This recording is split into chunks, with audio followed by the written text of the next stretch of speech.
देखिए x क्या है, वह बड़ी से बड़ी संख्या है, x वह बड़ी से बड़ी संख्या है, x वह बड़ी से बड़ी संख्या है जिसे इन सब से डिवाइड करने पर ये अलग अलग रिमाइंडर आ जाता है। दोस्तों कभी भी x अगर बड़ी से बड़ी संख्या है तो ये क्वेश्चन किसका हो गया, ये क्वेश्चन आपके SCF का क्वेश्चन हो गया।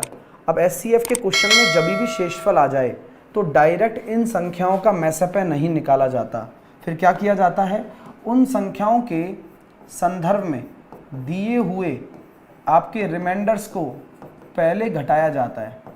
यानी कि इन तीनों संख्याओं में से अब जो रिमाइंडर बच रहा है, जैसे कि यहाँ 22 घटाना पड़ेगा, जैसे कि यहाँ 45 घटाना पड़ेगा, जैसे कि यहाँ 55 घटाना पड़ेगा। अब जब आप घटा देते हैं तब देखिएगा 0, ये हो गया आपका 5, ये हो गया 70 50, 0 10 में से 4 गया तो आपका 6, ये हो गया 8460, 0 12 में से 5 गया तो कितना हो जाएगा 7, 9870। तो जवाब क्या है दोस्तों, जवाब समझिए कि आपको अभी x के अंकों का योग बताना है, तो पहले तो आप x निकालो, वो x क्या होगा, वो SCF होगा। अब अच्छी बात यह है कि आप ऑप्शन से भी नहीं कर सकते ऐसे सवालों को, आप ऑप्शन से ही नहीं कर पाएंगे। हाँ, तो आपको समझना है। अब ऐसा सवाल अब यहाँ तक आ गया, अब इनमें अपना SCF छुपा हुआ है, तो सर कैसे पहचाने कहाँ पर छुपा हुआ है। देखो आप डिफरेंस निकाल लो, जब आप इसमें से इसको घटाओगे तो जो डिफरेंस आ रहा है वो आ रहा है 1410। इसमें से अगर घटाओगे तो जो डिफरेंस आ रहा है मतलब 0, ये हो गया आपका 1, 8 में से 4 गया तो 4, 1410। तो भाइयों और बहनों आप लोगों को ये समझ में आना चाहिए कि 1410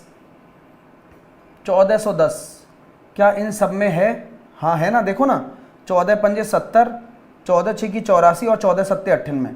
यानी कि आपकी जो x की वैल्यू आ जाएगी वो अपने आप में 1470 ही आ जाएगी। क्यों? क्योंकि वो अधिकतम मान है जो इन तीनों के अंदर है। देख लो चाहे तो अब गुना जा रहे हैं ना, देखो तो आपको क्या निकालना है, उसके अंकों का योग निकालना है, सम ऑफ डिजिट निकालना है। तो जब आप अंकों के योग की बात करोगे तो आपका जो जवाब आएगा वो आएगा 1 प्लस का 4 प्लस का 1 प्लस का 0, आंसर आएगा 6। दोस्तों इसलिए ये क्वेश्चन खास है क्योंकि आप सभी लोगों को ऑप्शन से भी नहीं करने को आएगा ये सवाल।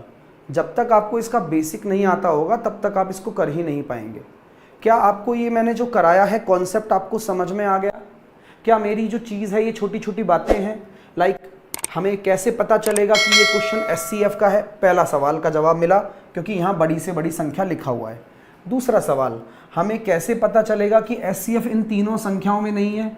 उसका जवाब हमें मिलेगा शेषफल से। अगर शेषफल दिए हुए होते हैं तो इन संख्याओं में SCF नहीं होता, घटाने पर जो संख्याएं आती हैं उनके अंदर होता है। हमें कैसे पता चलेगा कि SCF यही है? हम सबसे पहले डिफरेंस निकालेंगे, जो डिफरेंस आएगा या तो वही होगा या उसके टुकड़े होंगे, तो यही पहले चेक करके देखते हैं और ये सब में मिल गया हमें, इसलिए यही हमारा SCF हुआ और उसी के अंकों का योग हमें निकालना है। SCF को बोला जाता है बड़ी से बड़ी संख्या, उसी के अंकों का योग 6 आंसर आ गया। उम्मीद करता हूँ क्लियर हो गया है।